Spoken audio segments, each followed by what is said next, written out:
I'm watching the rise. And I wouldn't say I'm shocked cause I'm hardly surprised. This one's for the ride. This one's for who knew I'd make it, just needed some time.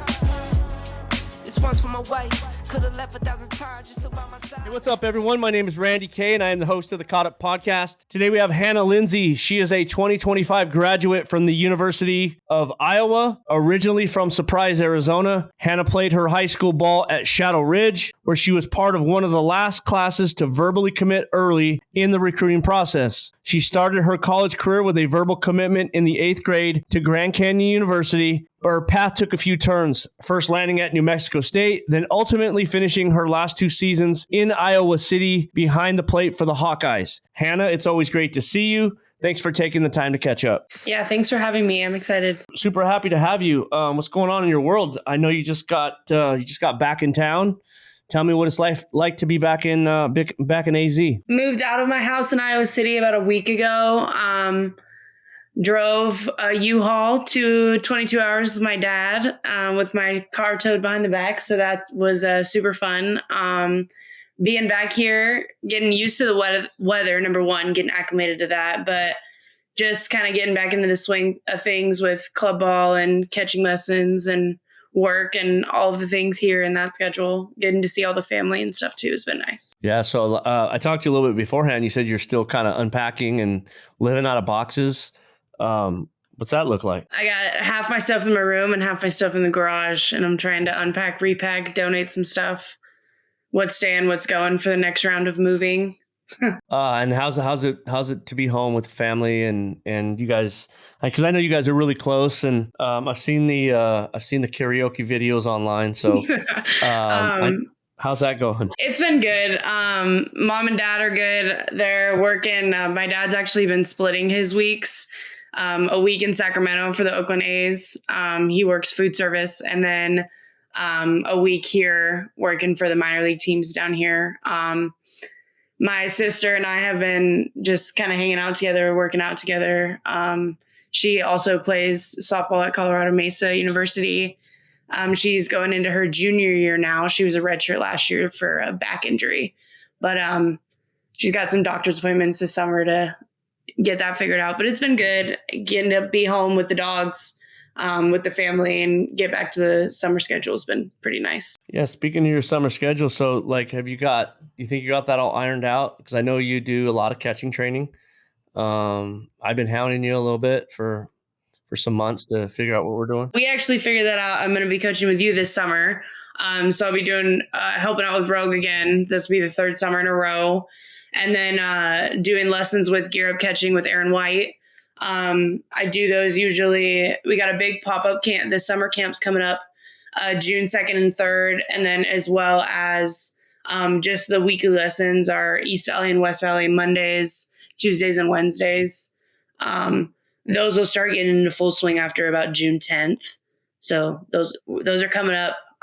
Yeah, excited for those. I normally get to see, like, me personally, like probably 30, 40, 50 catchers a week, depending on the numbers that we see for the summer stuff. So yeah, that's exciting. Yeah. And I know you guys are having that big catchers camp. That's actually at my high school. Yeah. Right. So that should be good. What else you got going on for summer? I know that, like, obviously, you're going to help me again, like you said, for the 3rd summer in a row. And I'm happy to have you back. Like I told you before, I think that, because there's been a lot of other talk you and I have been having on, like, positions that you're trying to get to after college. And so, I think, like, you want to, if I'm not over speaking, like, you want to be a coach, right? Like, yeah, that's where you're headed. Yeah. And that's kind of the original reason, like, during my college, like, when I was also still playing, why, like, over the summers, I did choose to, like, coach with you and coach with Aaron. And then also, on top of that, occasionally doing lessons on my own outside of that as well.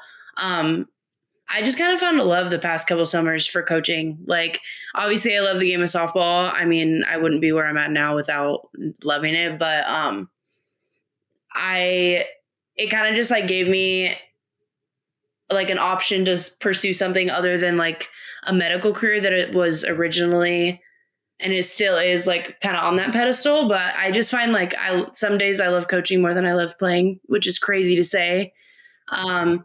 I just, yeah, like the light bulb that clicks when you're teaching somebody and like they get it, or like all of a sudden the throwdown looks really good or something, like, and something just clicks for a person. Like, I just love seeing that.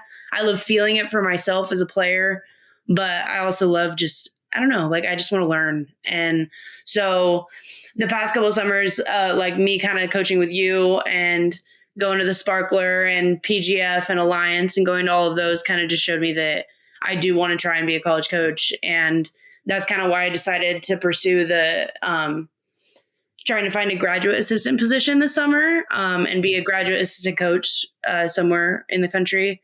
I haven't decided for sure yet where. There's a lot of things that come into play about where I want to live. Couple and options, right? I mean, yeah, there's some for options. sure. Yeah. Been in contact with a few coaches, phone calls, emails, all of the above. It's like recruiting all over again.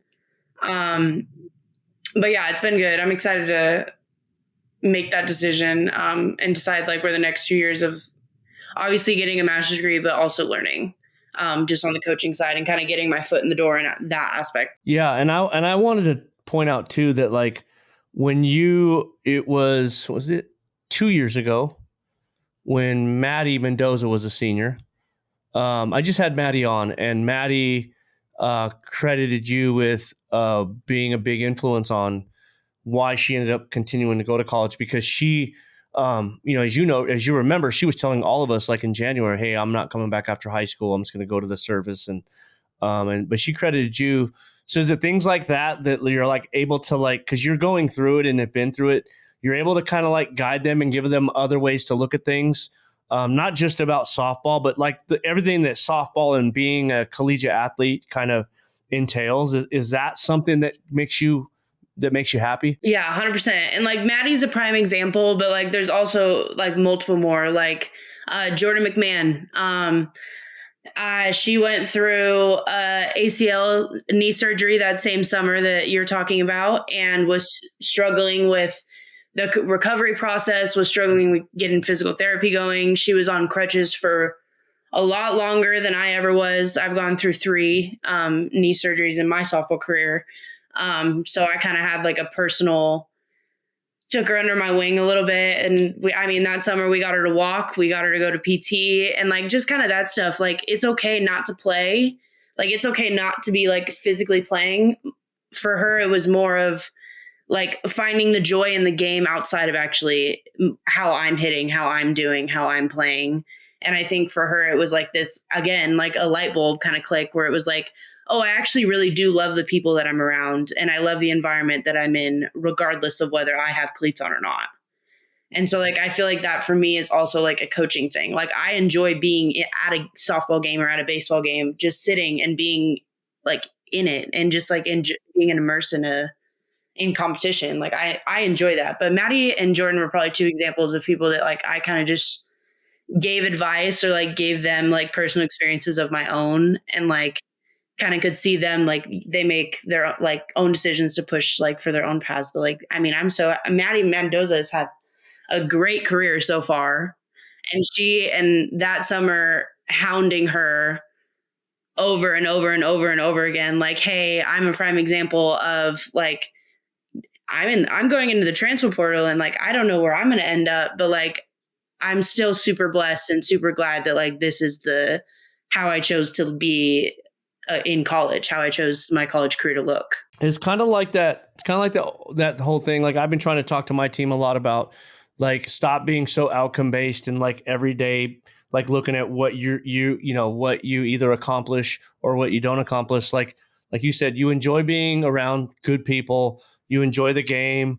I mean, you have to love to be a little bit dirty and sweaty, in the summers to be out there and or at least kind of like understand there's a trade-off to being in those environments. But I think that's great. And if you remember too, I kind of gave you guys the reins that year, you and Race, of that team, and because I was helping the 16s, and honestly, that was a great summer. That I kind of told you a little bit beforehand that our summer, your senior summer, was probably one of the funnest that I've had.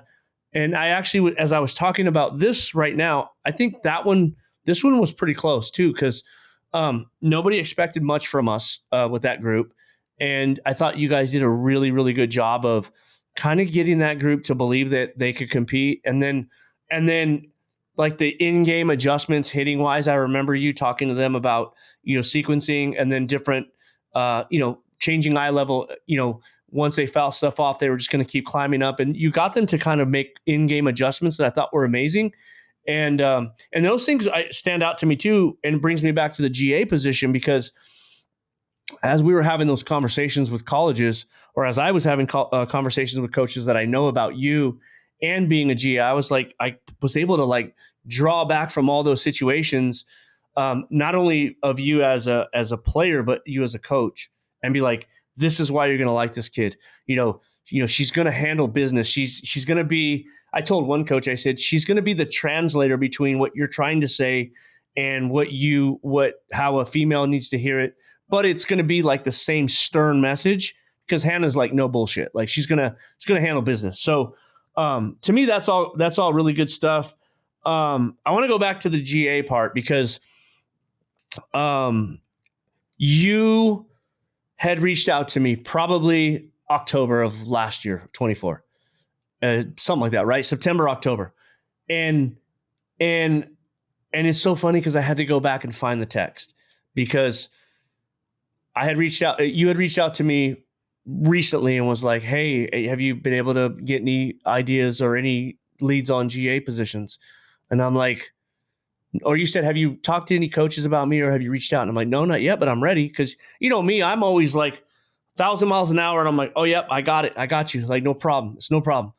And then all of a sudden, like, I could tell just through a text message that something was wrong, because you kind of went a little silent and it was kind of like short.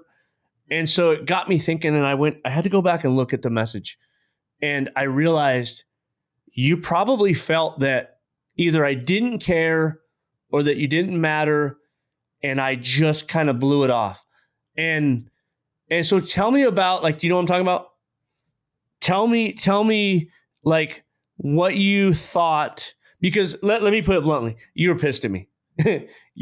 Right? You were. And I didn't know why. And again, that's, if there's one thing I know I care. Like and I've had these conversations with other people. I just don't know if I always know that I show it. Or, one of the things, like right now, I don't know if you've ever heard me say this too much.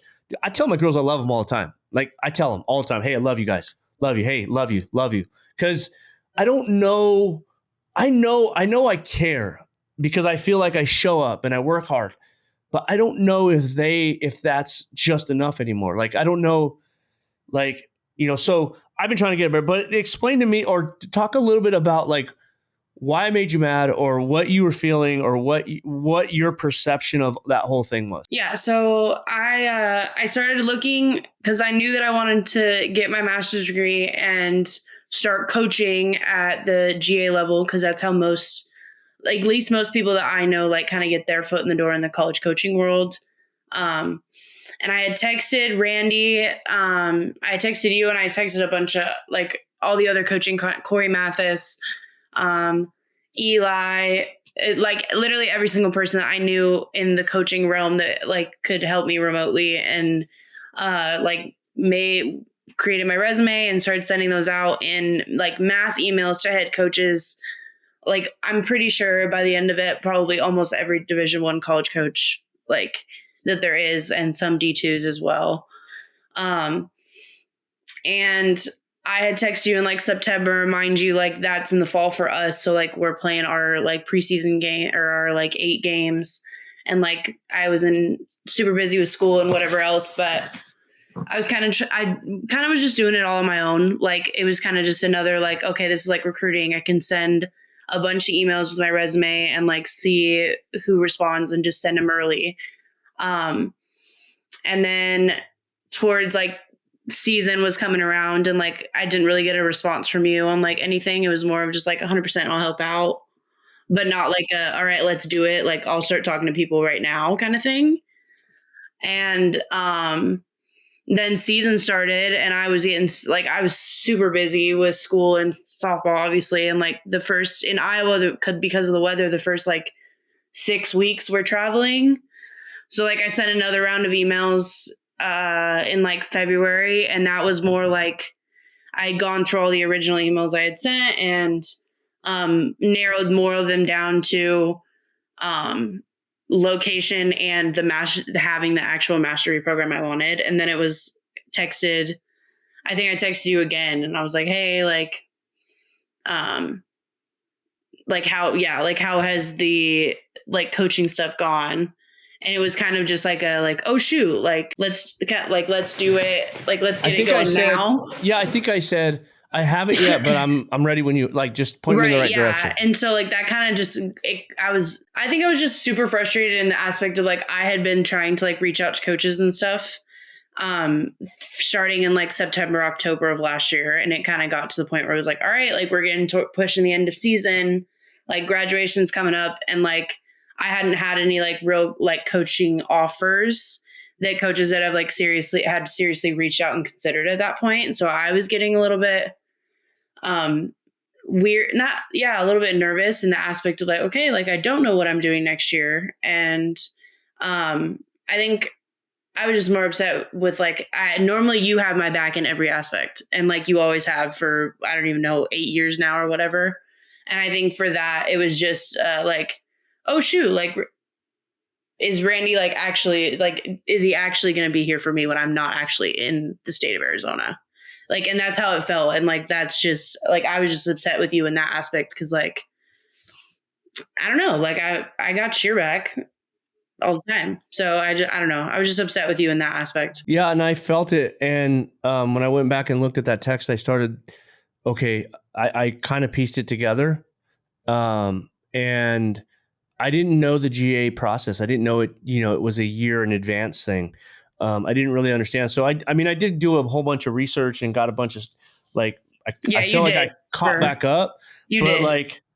But I was just so then it kind of started going into well, what are you going to do next year? And I didn't feel like you were going to come back and coach. And if you were, it wasn't going to be with me. So I'm really happy, just so you know, I'm really happy that, I feel like people that I love and that I respect and that have always, it's like anything else, right? It's not like it's always perfect, but at the end of the day, we've been doing this together a long time. Yeah. Whether you have been a player and I was your coach, or you were one of my coaches. And trust me, I put a lot on you. I remember going to a Zoom camp one time, or it was maybe the Colorado camp. I'm like, hey, Hannah, here's all the list of names. You got it. You just handed me 5 papers. We're right. Yeah, you got it, man. Right. And so but you always handle that stuff. And so I feel I'm really excited that we're moving beyond that. And I'm really glad that you were able to, I'm glad I was able to somewhat bring it back to the middle a little bit. And then just know, and I told you this a little bit before, but I try to learn from my mistakes, and I know that I'm always willing to help whoever and do whatever, but saying it and doing it sometimes gets a little crossed up. So I have really tried hard to be better at those things. And I think I agree with I just think that me calling you out a little bit, you were like, oh shit. Yeah. I genuinely it kind of, be honest, it kind of hurt my feelings a little bit, because I felt like you felt like, maybe this wasn't your home anymore. And and trust me, I know others want you to coach them because you're an asset. You can run a whole game, you can run a whole practice, you can handle catchers, you can call pitches, you can do all. You're a coach. You are a high level club coach, high level, former softball player now. And I was that's my kid. And so I'm really happy that you're coming back to coach with me. It's gonna be a fun summer. Obviously I know that, you probably have some GA stuff that you want to do. Let me ask you a little bit about that, the coaching side now, that unless you have anything else to say about that. No, you're good. You good? Let me ask you a little bit about the coaching side. What kind of coach do you ultimately envision yourself being? What are you going to stand for, and what are your non-negotiables? Well, I've always been the type of person, as a player, where I want to be coached as a person. Like, I want you to know me well enough to know, like, when you're pissed, how I respond, like how Yeah. you're going to hype me up, calm me down, like all of those kinds of things. And I think I've experienced both coaches in the aspect of like coaches who have known me really well and like can tell when like I'm having a good day, a bad day, a good, like whatever it is, and like know what makes a player tick versus kind of just like coaching fundamentals of this position. These are the fundamentals of this position. I think like every player has a swing, and I think like every player has a type of makeup that they are, and they're not all the same. And they're like, I've coached and played with a plethora of different like builds and personalities and like morals and all of it. And I just think like all of those things as a coach, like I respond better when I'm coached that way. Like I'm coached as a person before I'm actually a number on my back, number one. And then number two, like I'm also like a feel person. Like what feels good, like as a player, like how does this throw feel good? This throwdown feel good? This setup feel good? Like you're hitting whatever. Like I feel like a lot of like your biomechanics and learning that kind of stuff is based on each person's individual, like how they are. Yeah. I don't know. I think there's a lot for me to learn in the coaching realm, but I think a lot of the way that I have coached thus far is just based on like my experience and like how I learn best, which is a lot of like obviously like repetition, but like muscle memory too. When you become that coach, or when you do get to that Division I level, or wherever it is that you end up, and you are a coach, like what do you not want to be? Like what kind of coach do you not want to be? Just like the constantly negative one. Like if you really want to look at somebody or like look at a player, like or look at an environment or a situation or whatever, like you will find a negative. And like I feel like the coach that I would want to be would be somebody who's like, all right, like we're good and we can joke around and we can be all these things, but like this is business. And like there's a time and a place, which I think that's how I am as a person now. I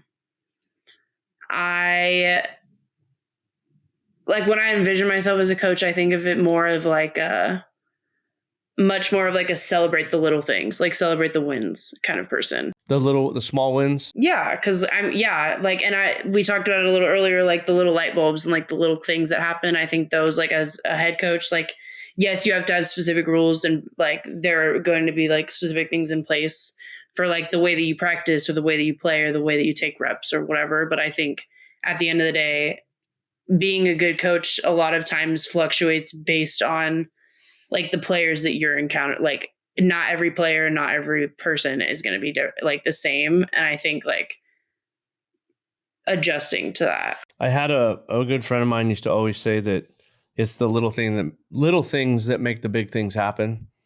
And so I totally agree with that. Yeah. And like my interim head coach this past year, Carl Golan, his thing was always like, we're going to play simple softball. Like we win softball by simple plays. When we're hitting, we're swinging for the, like if you're a power hitter, you're swinging for the fences because doubles and home runs are what win games. And if you're a like short ball hitter, he's like see ball, hit ball on the ground. Like, and he would keep, our practices would be simple. Like it would be like, all right, we're doing ground balls. Okay. Based on hitting percentages of where these players have hit in like the lineup. So we're like Penn State or whoever we're facing, like preparing simple ground balls because they hit in the 5-6 hole all the time, or they hit in the left center gap all the time or whatever, like just simple stuff, like the same fly balls, just different, like, I don't know, little things like that. And I feel like I learned a lot better by just keeping it that small. Cause all of a sudden, if it's this huge, like, I got to fix my swing or I got to fix my throwdown or like whatever, I think it's way worse, way harder. So if you go back to like my fall this season, and the total change that we had as a team, and then of course bringing Kara in to run defense and train the defense and infielders, we spent, I'm telling you, Hannah, probably 70% of practice, maybe 80% of practice, doing drills. Well, doing drills, and the majority of that time though was probably like an hour of doing drills and then probably 2 hours of the practice, maybe hour and 45 of the practice minus warm up, just working on getting the out at first, working on the simple ground ball to third base, the simple ground ball to the shortstop, the simple ground ball to the second baseman, hit a base hit that we field right, and there's the rotations right, and we get everybody to where they need to be. And in like even now, like practice last night, I mean, we had 30 kids out there because I had some of Fraley's kids, and we just run for each other and do situations for 30 or 40 minutes. And I can't tell you, like, to your point of keeping it simple, how much better my team is, how much better we are, and how much more fluid we look. Like, I was looking at the stats from the past weekend. We didn't make any errors. See, that's awesome. We just don't really make errors. Now, when we do, like anybody else, it stands out and it could get a little ugly. But yeah, no, I love that. Talk to me a little bit, since you brought him up. Talk to me about your interim coach. I mean, you guys ended up like, and I know we're all over the place, but like you guys, I mean, for there to be a change of coach during season and then go with the interim guy. I mean, you guys, really seemed like you were having fun and just playing ball. Yeah. And I think that was the craziest part this season, was it kind of just became for us like, you know what? Like, we have to do this together. Like, this has to be for us, for each other. Like, if we need help, we're helping each other, or my team. Like, it's me and my teammates or nothing. And like how this season went, I mean, my head coach, Coach Gillespie, like, she was out on medical leave, and then like ended up she wasn't going to be able to return at all. So like our first interim, Coach Levan, he was with us for like preseason, like all the way up until Arkansas. And then that weekend it became just Carl, and it was an insane weekend to say the least. And we turned around the next day and we had our first Big Ten game in Arkansas was against Illinois, and we won that game. So it kind of became like this, like, all right, are we doing this together or are we not? Because we're about to go into the thick of season, and like we just got to turn to each other. And we try to keep as many things as like a team and as a schedule, like when we were in Iowa City, keep as much as possible the same, just because we were going through so much change. But I think it just kind of motivated us, because I mean the amount of like the articles and the social media posts and just kind of like all of the talk around us, it just kind of became like, all right, like we're going to prove everybody wrong. Like this is going to be at first this is kind of looking like a sob story and like, oh, like what's going to happen to Iowa? And then we turn around and like, we're going to the Big Ten tournament. And like, I wish we performed better in the Big Ten tournament. It's hard to beat the same team 4 times in a season. But I mean, I had like our team as a whole, like we had some of my teammates had the best career that there's been at Iowa in 20 years. I mean, like crazy stuff. Like it was a very fun year to say the least. And it just kept like getting better. Like beating UCLA at home was so fun. And like we beat Nebraska this year, and like getting to play Tennessee and Missouri and Arkansas and Alabama, like it was just, yeah, it was a good year, regardless of all of like the coaching turmoil and stuff. I really enjoyed Carl. I was happy that I got to finish my career with him as my coach. Love that guy for sure. I was sad to see that they chose somebody else for the coaching position. Yeah. The year was good. Honestly, pretty good crazy senior year, but it was one for the books for sure. Do you know Stacy, Stacy May, who got the job? I don't know. I remember, I think it was my freshman year or my sophomore year when she was at Fresno State. Because I remember her from like when she was at Fresno State. Like I played when we went and played there. I think it was my sophomore year. But I didn't know she played at Iowa. Like didn't really know who she was.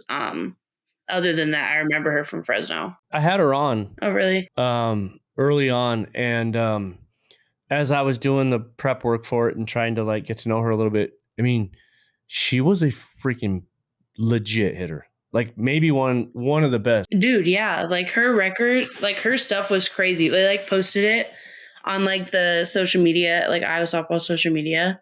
And I was like, oh, okay. Yeah. And I've talked to other like college coaches about her and other club coaches, and they're like, dude, like go look her up. Like she was legit.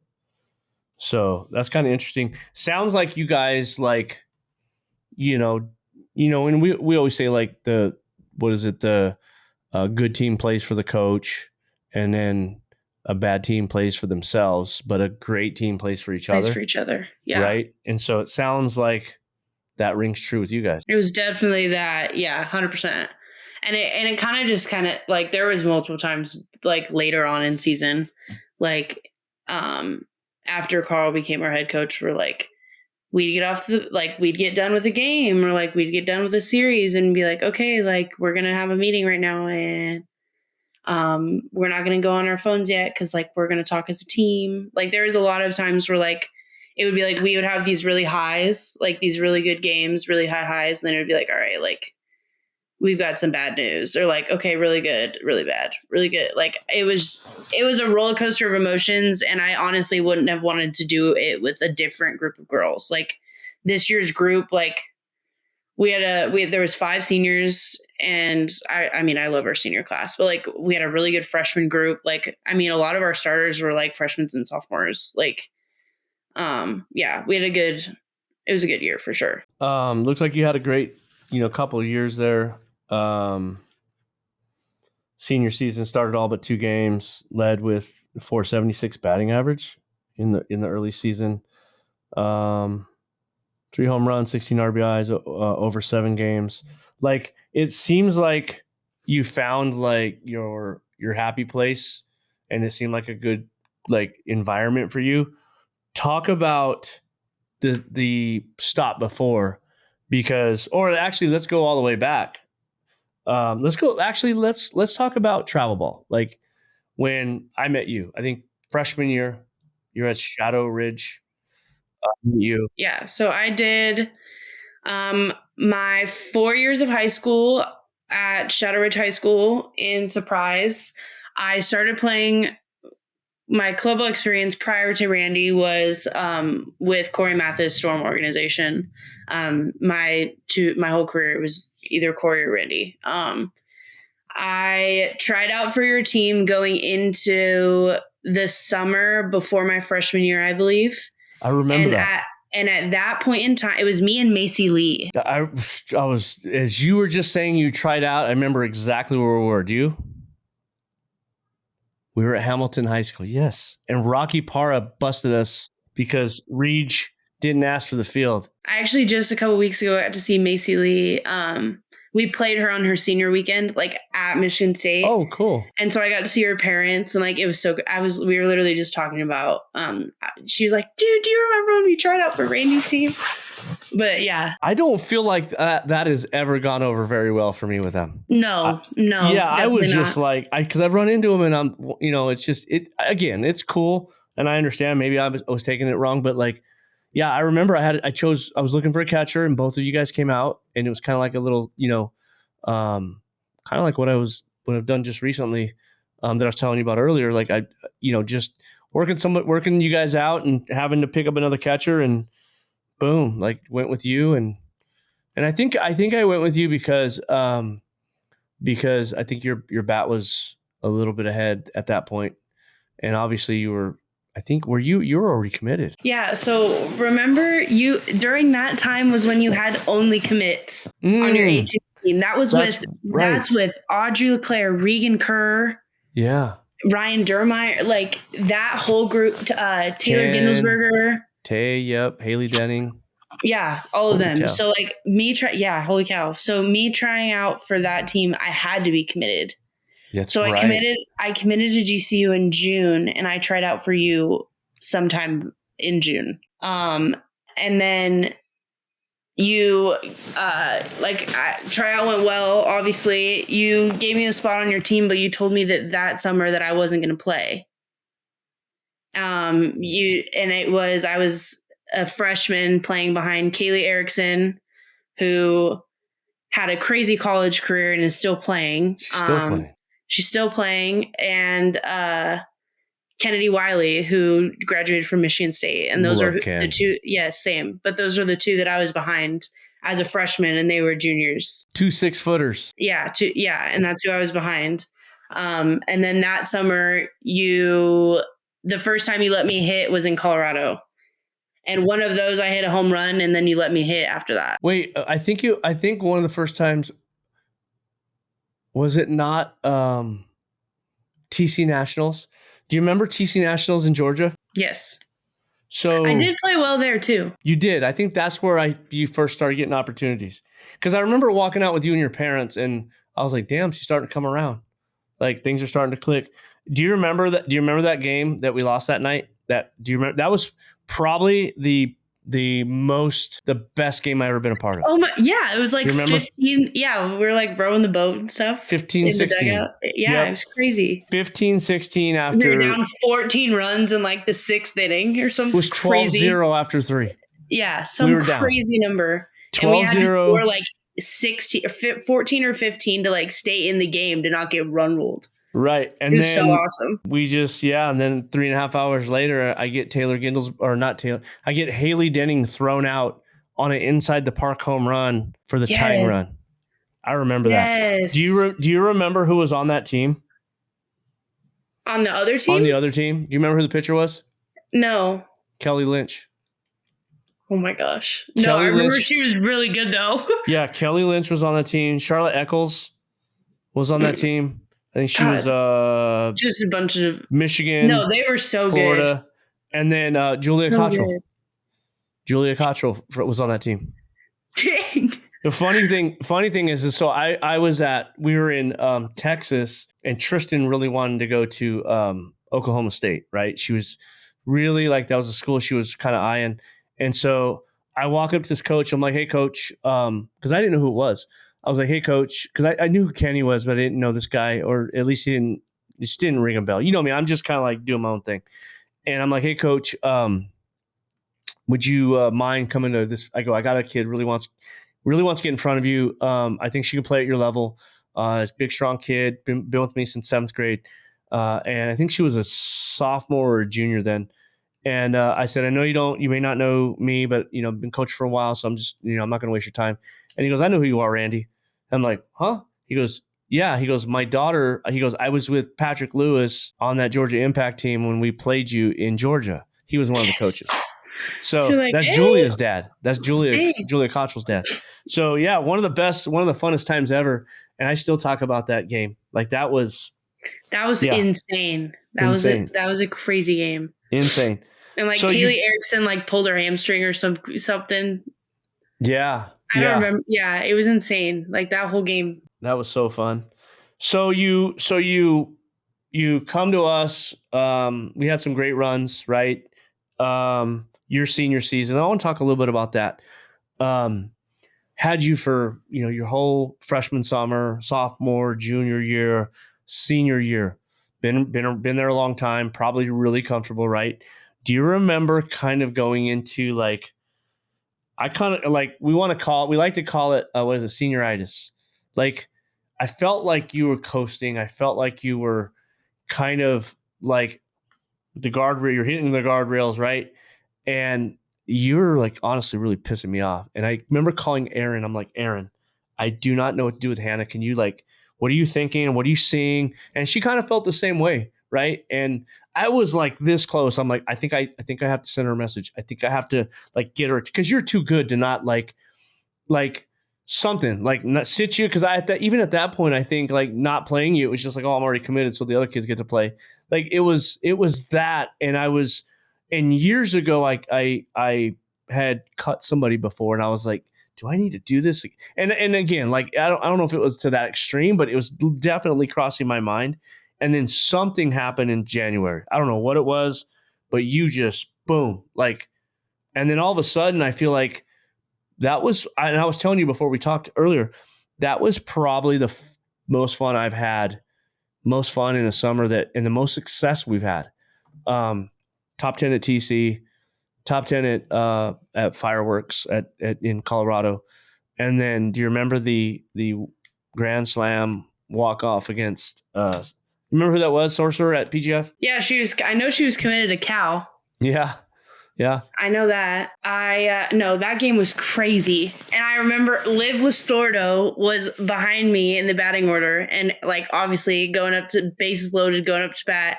And she literally like grabbed my helmet and like shook my helmet and was like, "You've got this." Like, "Oh, glory to God, you've got this." And like, dude, it was insane. Like, I will never forget that moment, like ever. Like that summer was insane.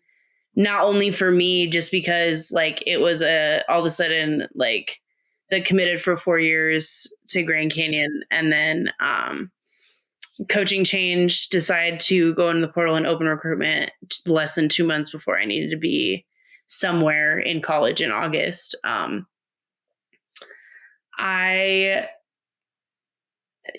that summer was crazy. But I mean that. What was that like? What made you go in the portal? Like, or what made you decommit? I remember a little bit, but like, because hey, that's when Ann left. Coach Hayes comes in, Shannon Hayes comes in, and there was a lot of unknown, right? So what made you make that decision? Yeah, so I mean, I committed to Grand Canyon like this summer before freshman year of high school. So like all 4 years of high school, it was drive 45 minutes down the street and go to softball games and walk around campus and like enjoy GCU. Like, and I was 100%. I mean, Ann Pearson was who I had verbally committed to and had signed to with assistant coaches, Mandy Gardner, who's now head coach of Miami of Ohio, and Christy Musser, who is now the head coach of Charleston Southern. And I mean, still am in contact with them. I love those coaches. They're great people. But it was like probably May of my senior year. I had just graduated high school. At that point, still going to Grand Canyon. And I had gotten, I think I saw it on social media first. And it was this thing where it was like GCU coach, like new GCU head coach. Well, Shannon Hayes was the new coach, and like within like 24, 48 hours from me seeing that, like all of the coaches that I had been committed to for 4 years and like 17 people on the team were cut. So it was like just this crazy amount of change, like a huge clear house. And so like for me, it was kind of like, okay, yeah, I'm signed to go there for my freshman year, but what would make him want to play? Like, I don't know if I want to play for somebody who didn't recruit me to play for them. Like, and that was my biggest thing, I think, for like everywhere was like, I want to go somewhere where I'm wanted. And like, I don't know, like great. All of a sudden I kind of just like these little flashing red lights came up and I was like, you know what? Like, I'm getting a bad feeling. Like this isn't anything that I thought I was going to be walking into besides the location. And I think we were going into the Colorado Sparkler like within a week or two of my senior year, and I had decided to I was super debating it, and then like before the end of the Colorado Sparkler, I had I batted like 800 or some crazy like bunch of home runs, crazy numbers, and I was like, you know what, like I feel like there's people that are watching me, like that are at these games and are at these tournaments. Like, why couldn't I get recruited again to somebody who actually wants me to play for them? And it was super scary. And like, again, like a last minute thing where I was kind of like, you know what, like I had a really bad feeling, and I had never had that before with Grand Canyon and going to that school for 4 years. And, Coach Rodoff and Coach Hefner at New Mexico State saw me have a really good PGF and a really good Colorado Sparkler, and gave me an opportunity. And I was super grateful for it. I mean, they're really good coaches, really good people. I think it was where I was supposed to start my career. I think it was close enough to home, so I got to see my family. Like, played really well. I got to catch and hit. Like I got to do all the things, like check off all the boxes. I think the box that I was missing from New Mexico State was like the college experience aspect of it. I think I think when I was doing that summer of recruiting my senior year again, I think I was more worried about location and like the offer more so than like what is my life going to be like when I'm living in wherever I decided to go. Las Cruces was beautiful. I just kind of I had the dream of I want to be a Power 5 athlete. Or Power 4 athlete. Like I want to see if I can make it to a regional and make it to like that bigger stage. Like that was the dream. That had been the dream since I was probably 10. So, I mean, that's why I went after my 2 years in New Mexico. I mean, I was like, you know what? I had 2 really good years. I batted like 320 or something for the 2 years. And I was like, you know what? Like, let's see if we can do it. And honestly, I think I genuinely lucked out with Iowa. I lucked out with the girls. I lucked out with the location. The alumni there and the fan base there for any sport that you go to is incredible. I mean, Big Ten facilities are incredible. I mean, like 2 years, I got to walk into softball facilities and softball fields and just kind of be in awe of like, wow, like I'm here. Like I'm catching on Michigan's field. Like, stuff like that. Like and that was the goal. Like that was a dream since I was a little kid, and I got to live it out. And like, was my road super crazy and had some knee surgeries involved and the transferring and the changing of recruitment. But I don't know. I look back at it and I just think that like the road was exactly how it was supposed to be. Right. What, do you still talk to Kathy? And how, and for the record, I think I mentioned this to you the other day, like, it's so funny. Like I haven't talked to Kathy since then, and well, I take it back. I did talk to her when Violet was getting recruited through us, but I feel like she thinks that whole move was me. Like, well, you and I both know that wasn't me. It definitely was not you. I mean, a big part of it was me, honestly. No, I mean, you own it. I'm just saying it. I kind of laugh about it and joke about it. Like, that wasn't a super planned, like not super planned in the aspect of like, I didn't know like finishing my sophomore year and like coaching with you that I was going, like for sure I was going to the portal. But like, I think Coach Rowe and Coach H, the contact, like we still keep in contact in like Facebook and like social media and stuff. I just think that they were obviously like losing a power hitter that they weren't planning on losing. I don't think that was like, I don't think that went over well, period. But never ideal. No. Never ideal. Yeah. And like I said, I kind of felt like maybe they thought that was me, but at the end of the day, like, I mean, I'll always have my players back no matter what. And of course, like in those situations too, you kind of learn as a coach, like, because I've had lots of kids now and there's been some movement and there's things I would probably do differently, even on my end, not anything to do with you guys. I'll always help in any way I can, you know that, especially now. But I definitely, as a coach, like there's things that I would probably, there's things I'd probably do a little differently. But so you haven't had a conversation with Kathy at all since then? Mm-mm. Are you prepared for that? Hopefully we run into her this summer. I wouldn't be opposed to it. I just think there was never really like a reason for her to like, or for me to call her like after it was kind of just like, all right, like good luck. And I mean it was really weird because I was already home. So like, and because it was like a phone call and it wasn't like a meeting in person, I think that was kind of, I was a little different than most people going into the portal. I feel like a lot more times it's like you meet with your coach in person. Yeah. But no, I haven't, not directly. No. Any regrets? Didn't sound like it. No.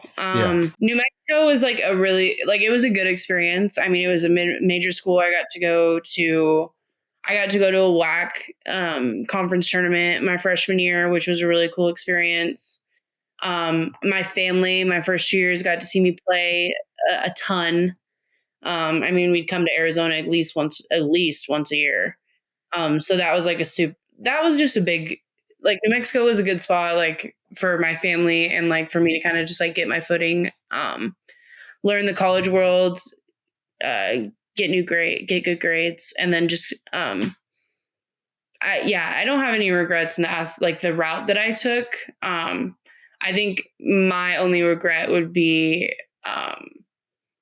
not looking into schools, and advice that I give everybody now is put yourself in a situation where if you weren't playing the sport you were playing, would you want to experience life and live where is your university's at? Right. If the coaches leave, I think that's a big thing. if like you don't play yeah, softball anymore. yeah, if you get injured, like, I mean, there's so many like what ifs in that scenario, but yeah, that's definitely something that I would have considered. But New Mexico was a really good experience for me. Overall, it was a good softball, good people, really good Mexican food. I was going to say, the one of those what ifs is probably, what if you stop liking Mexican food? That's never going to be a thing with me. Probably not a good spot, though, if that happened to somebody. Yeah, right? No, not at all.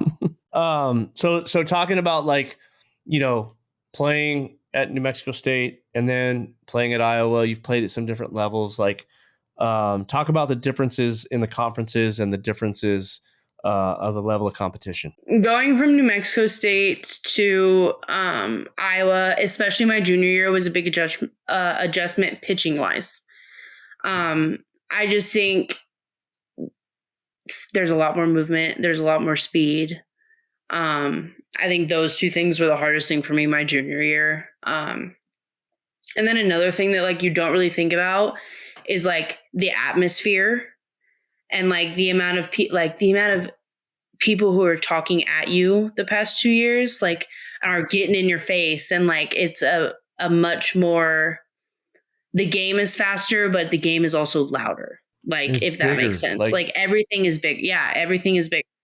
And like, I mean, everybody kind of like they don't it's not an understatement when everybody says like everything is heightened. Like, the way that you look, like your presentation is more important. Like there's just a bunch of things that, like coming up to that level, I think the hardest thing for me as a player was for sure getting used to more movement pitches that were faster, me personally. And then I think just getting used to like the speed of the game's a little bit faster, and then like the stage, just like kind of being able to stay focused on a stage, like continues to get bigger. Yeah. And then like in the box, like mindset, was there any mindset shift in the way you approached hitting, or was it just like, I got to practice against a little bit more velo and a little bit more movement? For me, I mean, it's always, there's never, for me, I've always been the type of person, and I think in college, like my swing is not bad. My swing has not been bad in a good amount of time. It's more of just like, okay, consistency of like repetition of, I can't hit this movement pitch that's coming in at my face or whatever it is. Like, I'm just like continuing to repeat things. For me in the box, like as a hitter, I'm very much like an FU type of hitter. Like I don't like to think too much. And that stayed consistent my whole career, college, high school, etc. I think at Iowa, I think I just kind of got more into the like, I'm like the hunting one thing. Like I'm not going to be super selective, but I'm hunting there's one like one tiny circle in the zone that I can take out of the ballpark or hit 85 miles an hour. Like those are that's what I'm training for, is like that one circle. And I think that was definitely a big focus with, Coach Levan and Coach Carl at Iowa. Was like, okay, this is what we're like, this realm of hitting, this area is what we're really bad at. So like, let's work on those. But then also like the end of your hitting will be your sweet spot per se. And that's something that like the advantage of college with, all the information in video. Did you guys utilize that stuff? Is that how? Oh my gosh. Yes. Like, so we did, the past my first 2 years, we didn't really do a ton of film at New Mexico State. At least when I was there, we did not. We do a couple, like pitchers and catchers would meet and we do film, just watching whatever the streaming services are that that we would have. But like at Iowa, especially this season, we took it kind of like to a whole nother level in the aspect of like, all right, we're watching film, like we'll go through all the pictures and we'll watch them. Well, then Carl would make us the like heat map spray charts. So there'd be ones for like hitters, and he would like create his own apps. So it'd be like, you'd have like a questionnaire that would be like, okay, this pitcher does, like, based on her percentages, does she work ahead? Like, is her first pitch a strike? And you get that percentage. Like walks, hits, home runs, singles, doubles, triples, like literally anything. Like 50% of the time on a 2-2 count, she throws this. Like the amount of information that he would give us on like these spreadsheets, like heat maps of like pitchers on the season, all like there'd be like all 5 of their pitches, and then all 12 counts and percentages of those pitches thrown in those counts, and then a heat map based on right-handed hitters with ball placement of like every single ball she's ever thrown this season and where the heat map is for right-handed hitters. And then we'd make a little like a sign card that I'd have on my arm.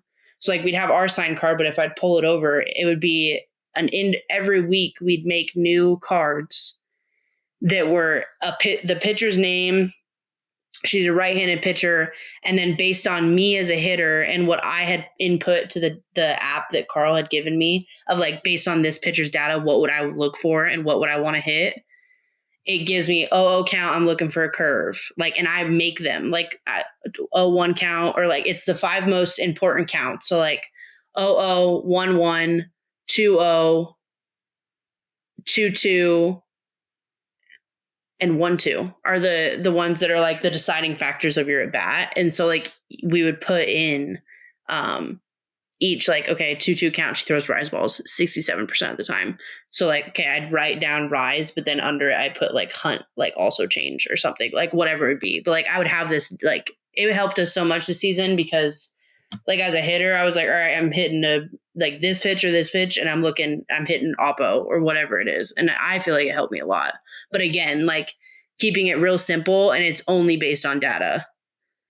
So I really enjoyed that aspect of the film kind of, what is it called? Synergy and like on form was what we use. 643 synergy. Yeah, all that stuff.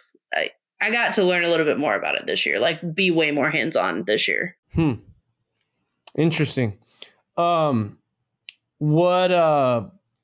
the biggest moment you think in your college career? Like for you, like what do you remember the most? What's the most memorable? Honestly, last year for me was catching on Michigan's field. It's just beautiful. And like kind of going out there and I'm like, okay, I'm about to warm a pitcher, put my mask on, and it's like a Thursday or Friday afternoon, and there like hundreds of thousands of people just like out in the outfield. That was really cool. I think this year we played Penn State at home, and me and my roommate Avery, we hit back-to-back home runs to tie the game up. We were down by 2, and we tied the game up on solo home runs. So that was really cool.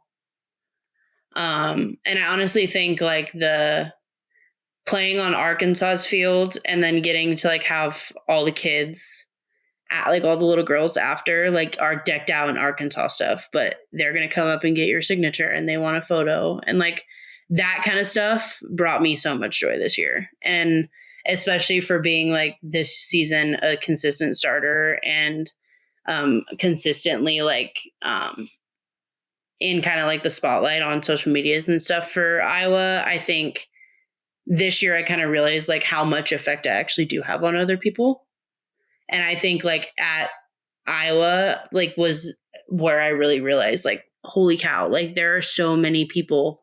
Like I forget like what it was like when I was that young and like I was wanting to go to the ASU softball games and stuff. I think honestly, like that might be my favorite part, like getting to like travel and like meet all of these really cool people and like really cute little girls who want to be me in 10 years. What else? Anything else you want to talk about or you want to get out there? No, dude. Kind of talked about everything. Right? It's been fun. Like I said, I'm excited to have you back. I think you have more to like give like than you have in the past to us and to the players. And I think you know this without getting into too much detail, but there's so much chaotic craziness in this travel ball world. Yes. That like unfortunately. Yeah, and I don't always understand it, and I always try to self-reflect a little bit and go, what am I doing wrong? But at the end of the day, like I'm gonna push forward and try to do what I can for these girls and for the families that believe in me. And like I said, I'm just really happy that like you're gonna be a part of it, and you know too that like we have some other help coming. I haven't really said too much. The girls know. I think some people know, but I was going to kind of let the softball universe kind of settle down before I say that out loud. But like, it's going to be a lot of fun, and I think it's going to be a great year. And I'm excited to see what a year older Hannah is going to do, and kind of looking forward to being a little bit more, getting a little bit better and pushing this just a little bit further, because I think you're really going to like this group. They work hard. They're very talented, and you saw we qualified, right? Yeah. So like that's a huge thing, because like I said 100 times already, like every year since 2010, like we've been a PGF except for COVID and except for 1 year we went to Alliance. So I'm proud of that. And yeah, so let's go have a great summer. We will. Cool. We'll keep it pushing. Keep it moving forward, and and just kind of build it up. But I'm excited to have you, and we'll kind of get some other things lined out before we get going. Okay, sounds good. Cool. All right. Well, and I mentioned this to you earlier. I'm really sorry to hear about your grandpa.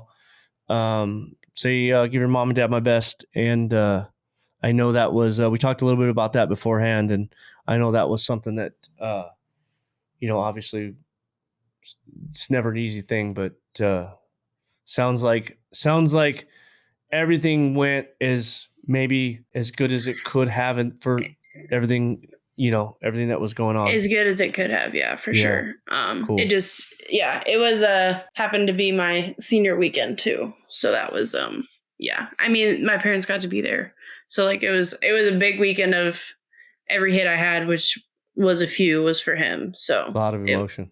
A lot of emotion. It was it's all right. We're doing all right. I saw Racy yesterday, by the way. I know, she texted me. Yeah, she came through to us. You might want to check on her, see how sore she is. I know, but I will. I'll text her. All right. Well, we'll see you. We'll see you this weekend. Okay, sounds good. All right. I just want to say thanks for listening. We will continue working to elevate the sport and get caught up with those who are influential in the fast pitch community, and hopefully we can help you navigate your softball journey. If you enjoyed this content, please like and subscribe to our YouTube channel, Caught Up with Randy Kaye, using the handle @CoachKAZ.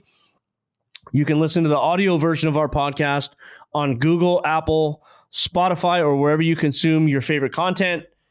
And finally, please follow us on X and Instagram using the handles @CoachKAZ. Thanks for listening. This one's for my wife. Could have left 1,000 times just about my side.